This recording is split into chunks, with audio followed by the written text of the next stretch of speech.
Okay, we can go ahead. Good morning.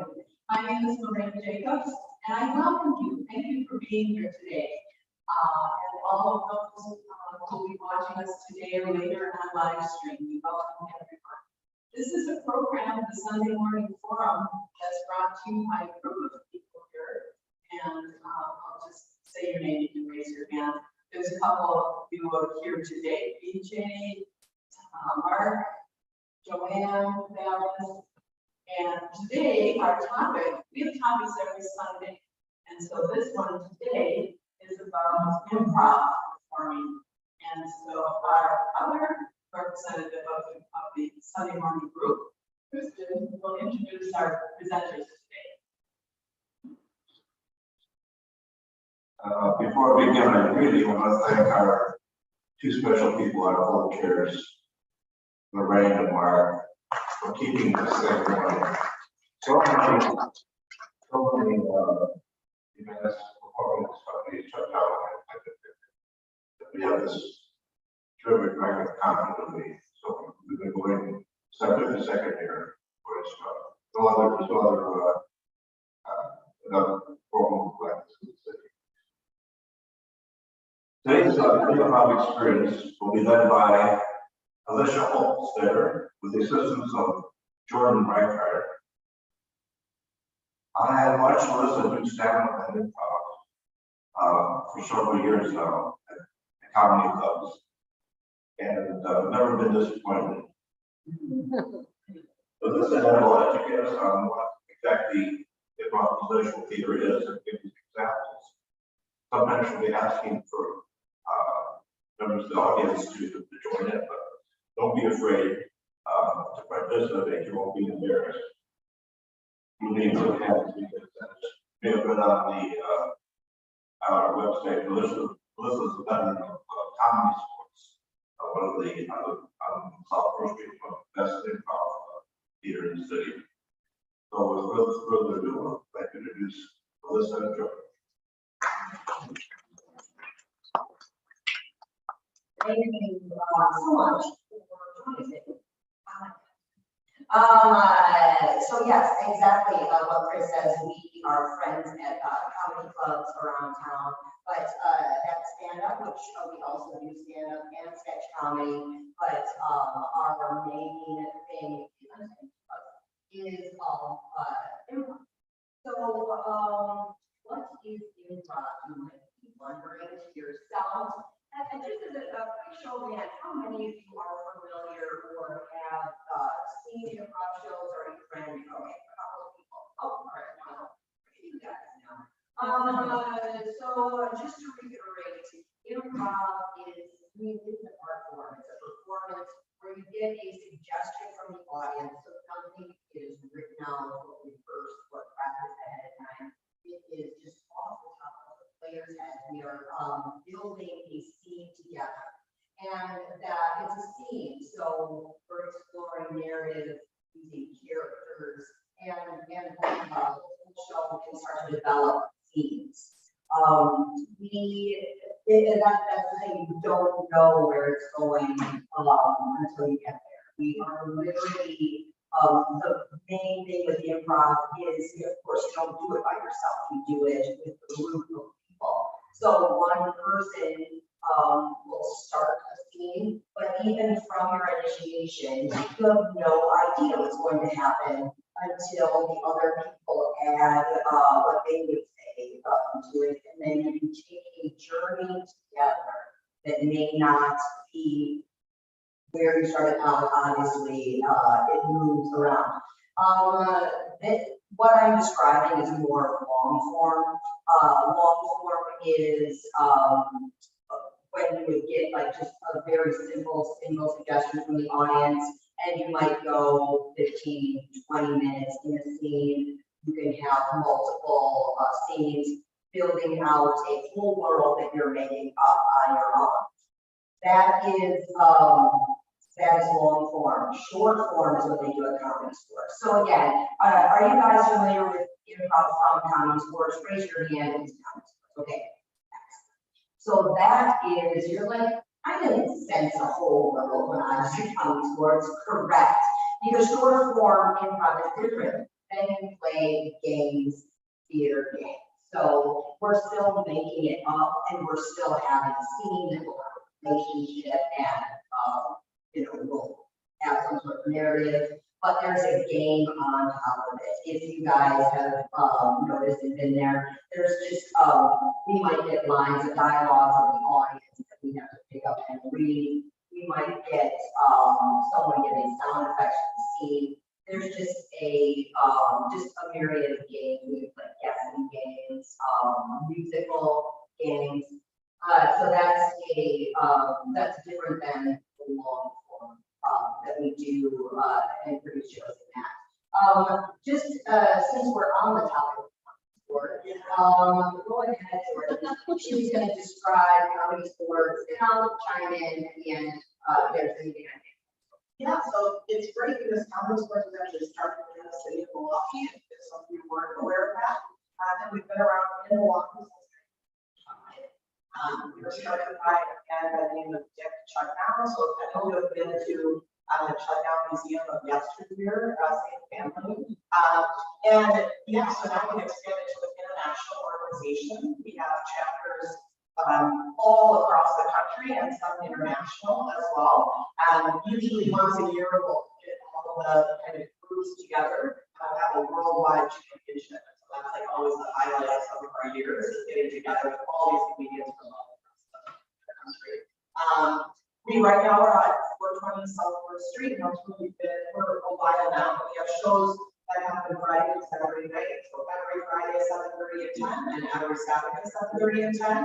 And then there's special shows like comedy sports as well, things like what Alecia was talking about, where we have long form, sketch, all that kind of stuff in the garage, which is a separate room in comedy sports itself. And then through comedy sports, there's obviously the shows, but we do workshops. So both of us actually teach workshops. I'm the introductory workshop teacher, and Alecia teaches the intermediate level. And then we have kids camp. So if you have kids in your lives that are looking for things to do in the summer, we usually do that. And then what else do we have? Oh, sure. And then we do corporate events too. So we do come out to people's places of business that we do improv for them. We do that in kind of two ways. We can either do just a fun, silly improv show, or we can do applied improv, which is where we take the skills of improv and teach business skills kind of related to those improv skills. Because I think we both definitely found that doing improv, you kind of go into it thinking it's going to be this funny, fun, silly thing, and it really impacts kind of every area of your life. Everybody communicate with people and relate to people, laugh at yourself, which is really important. And so, it's a good life skill too. Yeah, and life skills and again, improv definitely, and comedy sports model is improv is for everyone, literally everyone. Children, all the way through life, have students in every decade of their lives. It really, it just really teaches communication skills. We always talk about eye contact and listening. And then the main tenet of improv, which some of you might know, is yes-anding. How many of you have heard that term before, the yes-and? Okay, a couple of people. I love yes-anding because I am a mom, I have 4 children, and it's easy through parenting or my typical days to get very I say no a lot. I say no a lot to my children. And then when I started my improv journey, I realized to say yes and to someone is really to meet them where they are, and then add to it. So when anyone in my life comes up with something, hey, we should put out this with live right now before school. That typically no, oh my gosh, what are you doing? And just I have a fight, I square up against you. That just had us have a contentious relationship. if I'm just like, yes, that is so fun to bring out the slip and slide. And I'm so happy that you love that and it brings you so much joy. And we will do that as soon as you get home from school. Then you're just like, I'm going to invite, Stephanie over from next door. Yes, we will. Maybe we'll order pizza. Yes, I can't wait until that happens. And that's with my children, but also my partner, with coworkers. It honestly transformed my life to, instead of sitting in a meeting being like, I don't think that's possible, to being like, no matter what it is, even if my thought is, I don't think that's a good idea. I start with, like, because everyone comes up with something because it made sense to them. And so if you take that just overall thought of, this is you are a human being with a legitimate thought, then we can then work together, and that changes a lot. And we do that in scene work. You can get a suggestion and think, oh, I know how this scene's gonna go. We're gonna get on the farm, we're gonna have drought, we're gonna sell it, we're gonna move. Like, I can have all these thoughts in my mind, and then someone can say something completely different. Hey, I'm retiring and my daughter is going to join me now. And I'm like, well, that's not how I imagined it would go. I imagined something completely different. But now I have to let go of my preconceived ideas of how this would all work out. And I have to be open to other people's thoughts and ideas. And then it ends up, when you're working with someone, it's greater than what you would have come up on your own, even though you're very sure that that was the perfect thing. Yeah, and I think improv is really good for all sorts of life skills, as Alecia was saying. And I think it's great for any kind of anxiety or anything too, as a result of this, because seeing something that happened where you're on this and they're like great, it like not great. And I think you really learn that if things don't go right, that's okay. You're gonna shake it off. You're gonna keep, performing with these people and embracing them. And so it's really good for support and all along that. Yeah, exactly. And I love what you just said there about embracing failure, because that's always a possibility, especially with short form games. We play until we make a mistake. And then people are like, oh my gosh, you stand up there and you just make mistakes in front of a group of people. And it's like, yes, and nothing bad happened. We just went out there, we were playing a musical game, we didn't have it, and then, whatever, that's part of it. Part of it is to play until you fail. And then, that for me, it's like, no, you don't have to have everything figured out, locked down before it starts. But and maybe you could talk about just the different shows I want to share the different long form shows that we have put on in the garage and the just different concepts behind them. Sure. So yeah, like I mentioned before, there are tons of shows that happen in the garage, which is connected to comedy sports. And all these shows are shows that we kind of define the concept for. There's really no roadmap. But usually we get together with a group of people we enjoy working with, and we make up the concept for a show. So one of the ones that we put together, or how we put together, is called Never Have I Ever. And so it's an audience participation show where the audience gets to share stories from their lives, things that they've done that are crazy or out there, or any kind of story that they'd like to share. And once we hear those stories from the audience, we do improv based on that. I'm in a show right now called Ruckus, and it's kind of a variety show. So we bring in not just improv comedians, but stand-up comedians and musicians, and kind of do a collaborative show that way. So it's a great way to work creatively with other people. Alecia does a show called Hobbies Only, which is a stand-up comedy show, and so that's really fun too.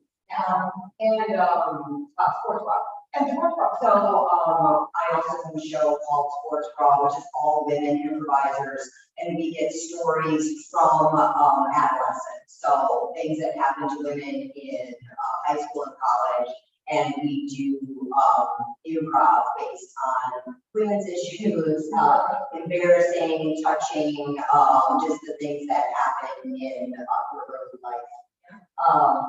We also do a show called a funeral show, where we get a name from the audience, a fictional person, and a way that they died that's known with documents. Like we're on a Ferris wheel and we're struck by lightning or something like that. We then eulogize them as fictional person and show their whole entire life until the moment of this silly way of passing, and that is pretty funny. It's well written. So yes, but we would love to do a little improv for you and hopefully with you as well. I was thinking, should we just do like a short, like a long form thing of just getting a word and then we'll look at 3-4 minutes. So what we'd like to demonstrate for you now is long form, but it won't be long. A long form only means we have limited suggestions. We'll just get one word and there's no game that we're playing. Then we'll show you short form, which does everything. And then you can see the difference between the two. So if anyone, and like how is the, we can just, it's mostly going to be talking. Normally we would move all around the stage, but obviously because this is filmed and the camera is here, we will modify. And it's improv, so hey, we are adjusting as we go. My friends, please give me, let's say, what is like the last gift you received? Oh. A tiara with the 70 on it for 30 seconds. A tiara.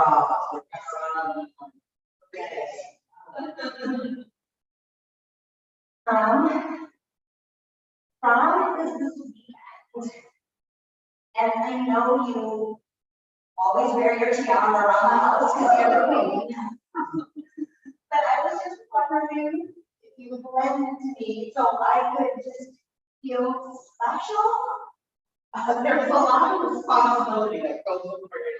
Oh my gosh, Mom, you're taking it off your head. I feel different already. Amazing. If you wear this crown, you will be proud of first. Mom, I didn't want to really, that was my hope. I've never recognized in school. Like, they just passed me over. I wasn't that person, I was secretary.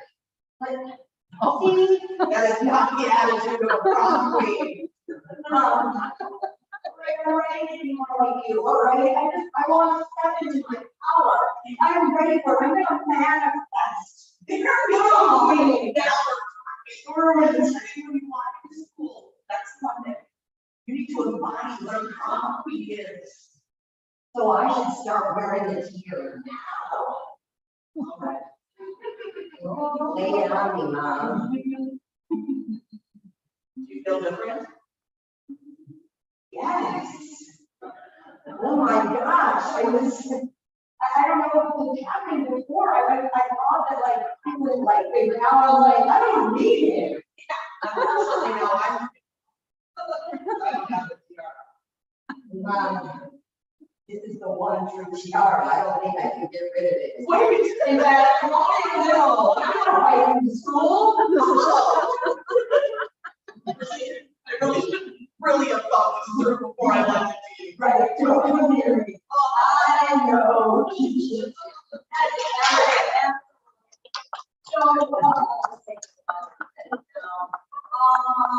So why that is an example of long form is because again, we weren't told a game to put on it. We found a game. We didn't know what the game was when she said tiara. We didn't know, but we found a game that was, oh, when we put on this crown, you are very confident in power. As soon as you take it off, you don't.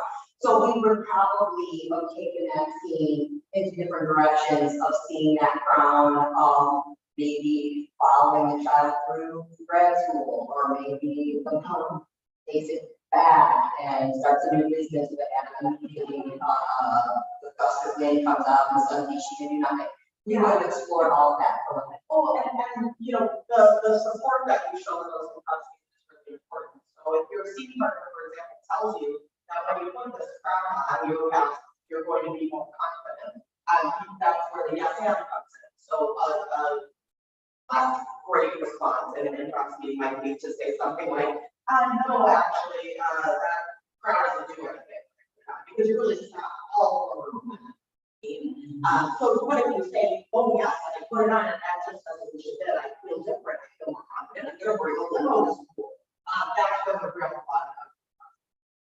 And then you kind of create this world where you say, okay, if that's true, what else can be true in this world? So if it's true that every time you wear this crown, you feel confident, what else can happen? We clearly are living in a world that has some sort of magic in it, so we can kind of build on that, right, and get zanier. Yeah, like maybe it's like if someone's sitting really down, it's like, oh, you had garbage in your pocket, empty your pockets. Oh, I didn't free myself, like, you know, like objects have power. And then I guess it's a thematic element, because it's like, is that happening in our real life? Are we giving power to objects and external things? And then that's like the audience can like pull that idea, you know, from watching the show. Like, oh, am I really doing that in my real life? You know, so that is that. Should we do just a short form game? I thought we'd play the game of tap hesitation. Anyone would be willing to just come up. They would not even be on camera. You would just be sitting in a chair near us, and we would go to you at different points in the scene to just add to the scene. It's very easy. Otherwise, we'll just stand awkwardly and stare. Yay! Oh, come on up. Yes, come on up. We have someone go up. I'll do this out of the way.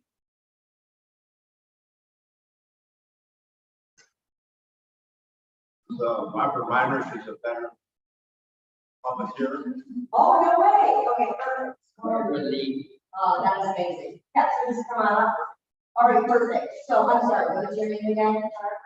Barbara Lee. Barbara, this game is called tap hesitation. So what happens in this game, this is a common sports game, this is a short form game. What happens is Jordan and I will do a scene, but anytime we would act like we couldn't remember something, we would point to you and then you would give us that information. So if I was like, oh, I'm really hungry, I'm just gonna open the fridge and get orange. Vitamin C, no scurvy for this girl. Like that, I think it's not. So we'll just point at you and you fill in, and we'll like need you to do that. So again, we need a suggestion from someone in the audience. So what's a good problem for this one? Yeah, we can ask, what word comes to your mind right now? Yeah, any now or whatever. Here's one vacation. What's a vacation that you would like to take? Kansas. Kansas. Okay.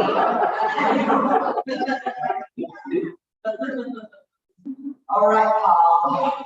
This horse farm is doing amazing, and I feel like our horse named Gillo. She's about ready to fold. Ready to fold? Yeah. Her time. Is that a bad thing? I'm not familiar with horses too much. You know, you're always handling the business end. And I'm down there in the fields with the horses. I have to do all these chores like.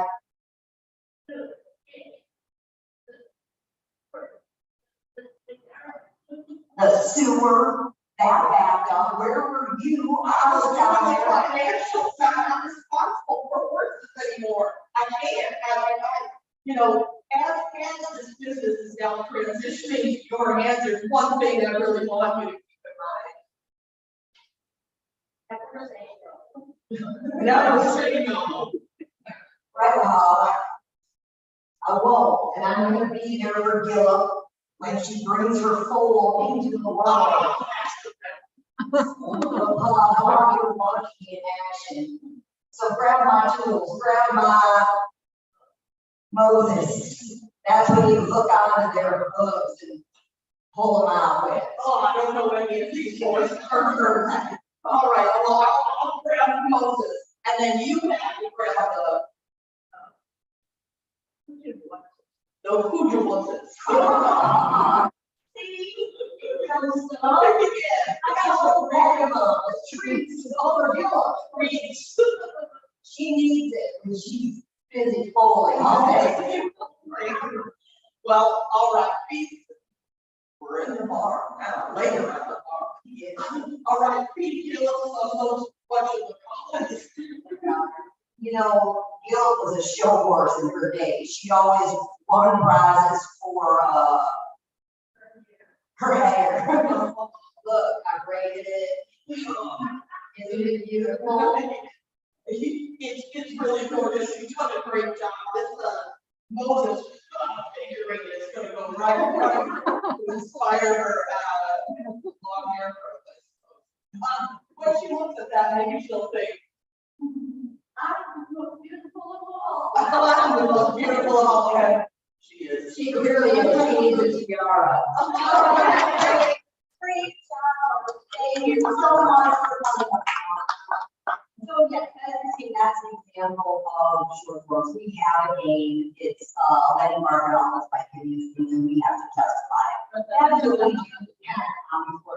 Well, we talked for a very long time. We would like to open it up to questions for anyone that has questions on any of the things.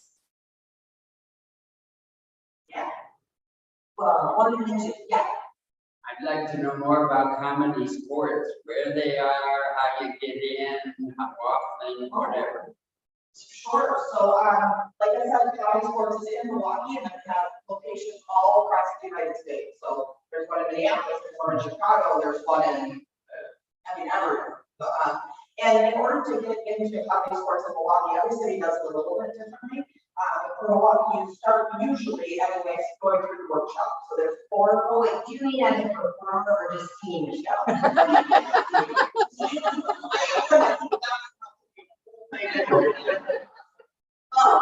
Okay, so to get into a show, you show up.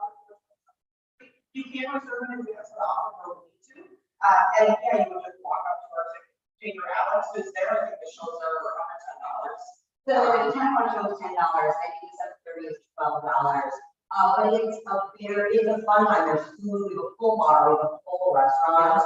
So bringing a group is a very fun evening. And if you organize a group, we can sit you all together in a section. And we'll ask for volunteers. Maybe you would come up on stage and help us with games. We get a lot of volunteers up. And one thing I don't know if we've kind of mentioned, but is all of our shows are totally family friendly. So you can bring anyone of any age, which is great. So we get a lot of families that come in. It's great for kids' birthday parties, things like that. And for adults too, but it's nice to have an option in the city to know that everyone, regardless of their age, can enjoy. That's nice. So all of us, how you get in as a performer, and please repeat the question. Okay. Great. Oh yeah, so how you become a performer there is, so Jordan and I, this is how we did. We took the classes, so there was 101, 102, 103, 104. You go through all of those and they hire people from the classes at the end. I know. So, and of course now we've gone through and worked there so long now, Jordan teaches 101, I teach 102. But we also have rec leagues. So if people go to the classes and they just want to form their own indie teams, they can play on Thursday nights. So really for anyone that wants to be part of our community, hanging out in classes, there's going to be performance opportunities for everyone who wants them. Yeah. The question was, can you tell us more about the workshops? Yeah, so, like I said, before I teach the 101 class, so each workshop is 8 weeks in length, and on the 8th week, you perform the games that you learned through the first 7 weeks for anybody that chooses to come to the showcase show. 101, the level I teach, we do all sorts of different games. We do some line games, which are just kind of standing in one place and speaking words, which are kind of more introductory ones. But then at the end of the class, we get into guessing games, which is almost like charades. We do some pretty complicated guessing games, which is fun. And then we learn the foundations of the scene, how to do vocabulary, things like that. And then from there, we go on to level 2, where there's more advanced scene work. Exactly. More, you just delve deeper into scene work, finding character, and just honing your scene skills. Just what Jordan said, the who, what, where, so establishing a relationship, establishing a location, establishing what's happening in the scene. And that question was describe the workshops. We're learning. Yeah. That's a great question. So at Comedy Sports right now, I think have 40 employees. And so we do, like, again, corporate shows, in-house shows. And so every week on Wednesday, you get your schedule and they send you to the different places. All 40 people are on hand to do different shows. And we perform all around Milwaukee and Wisconsin. I was in Kiel, Wisconsin last night doing a show. Tomorrow I'm in Illinois. Yeah.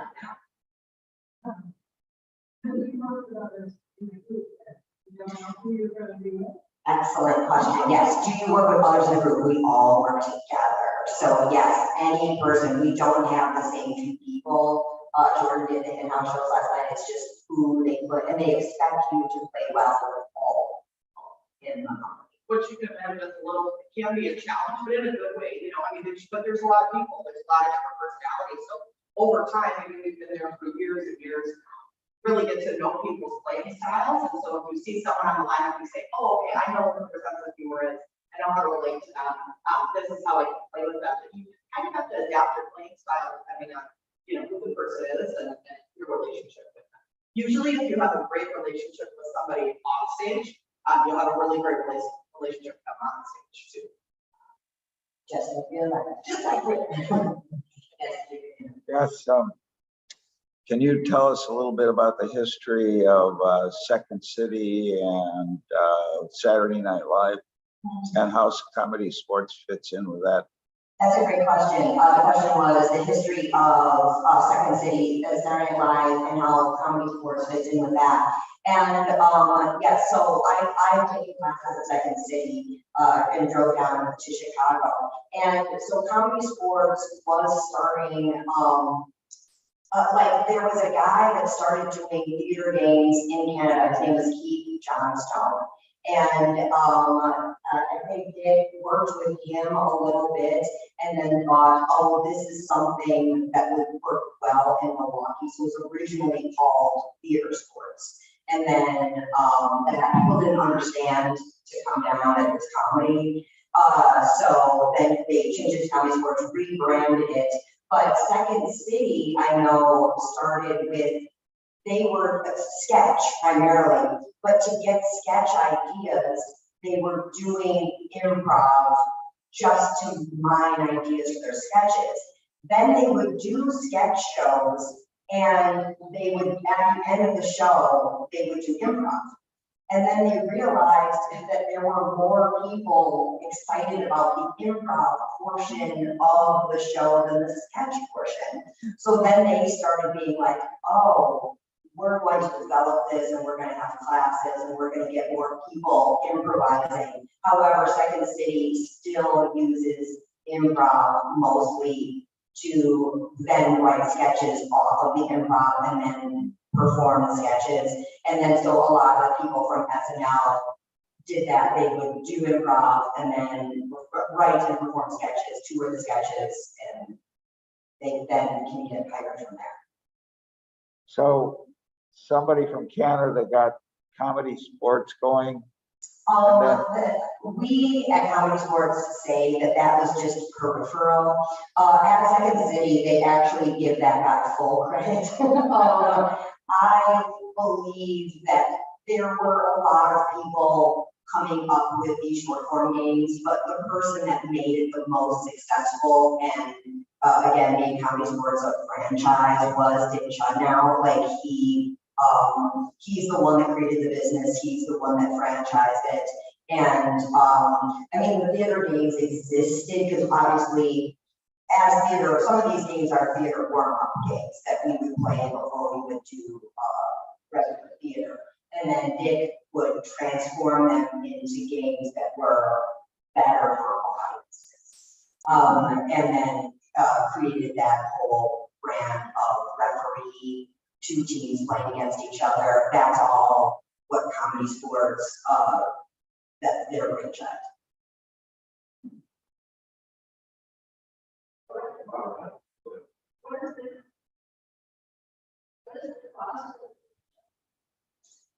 I think it's like $190 for level one because that's the longest. They are a 3-hour workshop, and then it's cheaper because my workshop's only 2.5 hours. So I think they get cheaper as you go. But the first one, because it's so immersive, is the most expensive one I get. Yeah. There's no teach for the university. Yes, so one of our coworkers, Alan Gaskowski, teaches Comedy Sportz classes at UWM. And so basically that's like level 1 and level 2. So after the kids go through those two, then they come over to us for level 3 and level 4. Yeah. What you can do if somebody in the audience is not family friendly. The question was, what do we do if someone in the audience is not family friendly? It does sometimes happen, actually not as often as you might think, which is great. I think a lot of people want it to be family friendly there. But we actually have a couple of towels that we call crutches. And one of the towels we call is the brown bag towel. So if anybody in the audience at any time shouts out something that's inappropriate, the referee will go up to that audience member with a brown paper bag and place it over their head. And they remainder of the scene, and we show that it is a punishment and not a reward, because if you keep getting the brown bag towel, then we show that we want to lose a black bag. And that makes it easier to see, but it's fun. So we don't want to do that. But usually we don't have a problem with something that's one brown bag. And then brown bag does apply to players as well. So we have to do the rest of it.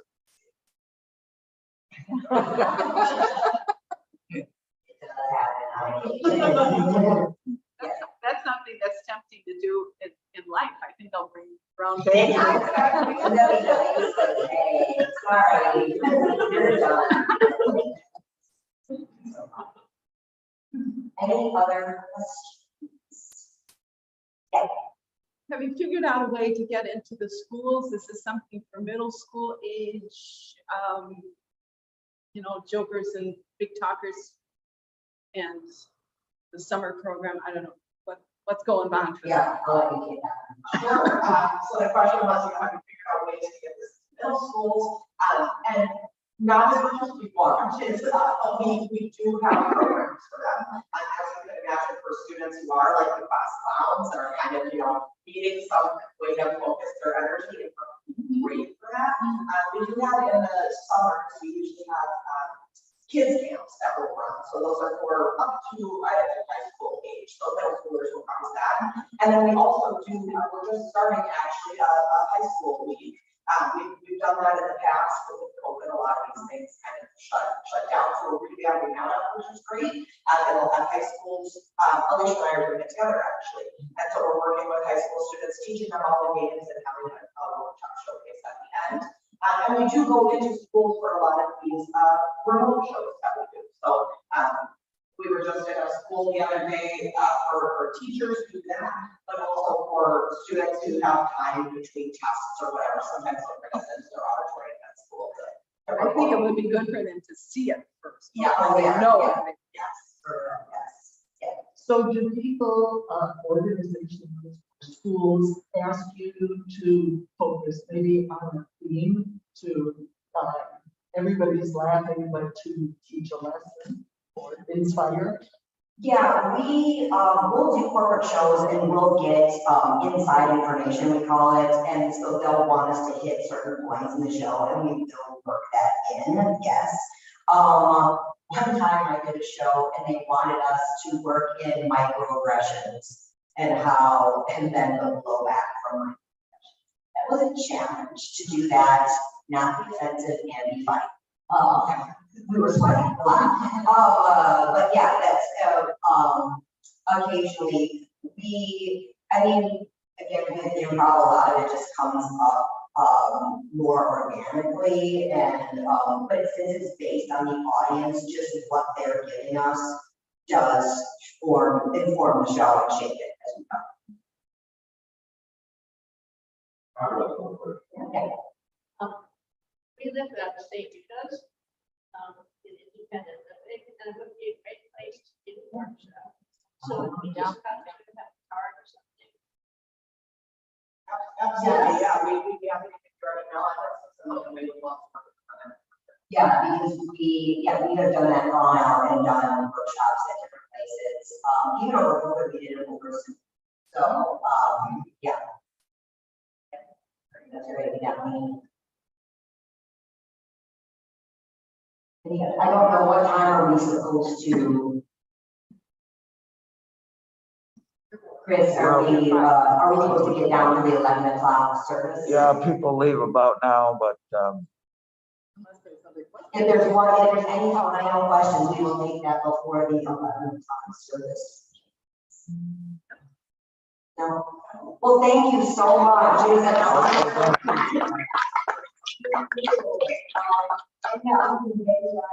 I should have brought I forgot, right? Teaching my own class before this, but like, thank you so much. Please come check us out, or come down to the shows as well if you guys are yes. I imagine you have a website. I could maybe send that out on an email. Great. Yes. Okay, We I'll look. do. We have a website. CSEMKE.org. Yes. All right.